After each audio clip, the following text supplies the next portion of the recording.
man accused of forcing the closure of Interstate 5 earlier this month after police say he made bomb threats made a second court appearance today. New tonight, Katu is hearing from a woman who shared her scary interaction with the suspect in the middle of the highway. Katu's Daryl Burke spoke with that witness and has the story.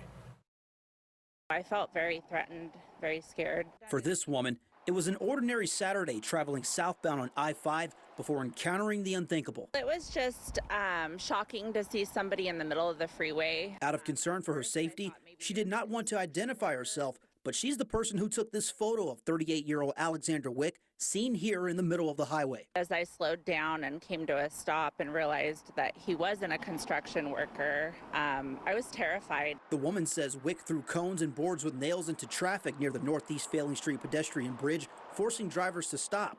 Moments later, she says she saw Wick waving a knife in her direction. That's when she went into survival mode. Everything happened really quick, but next thing I know, he was approaching my vehicle with a knife, jabbed my front passenger tire. And at that point, it was kind of like life or death, in my opinion. And so I blew through the cones and drove off. Police say Wick left the freeway before officers got there, but investigators say they did find a bucket on I-5 with an improvised explosive device.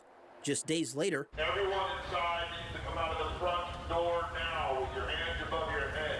Portland police raided Wick's home before arresting him. The woman is grateful to have escaped unharmed, but at the time, she had no idea if the threat was legitimate. It wasn't until many, many days later that we found out he actually did have bombs, and I didn't know that at the time when I was on the freeway. So I'm just thankful it didn't turn out to be worse than it was. In Portland, Daryl Burke, K2 News. Wick faces several charges, including unlawful manufacture of a destructive device, possession of a destructive device, and first-degree attempted arson. He's pleaded not guilty to all the charges.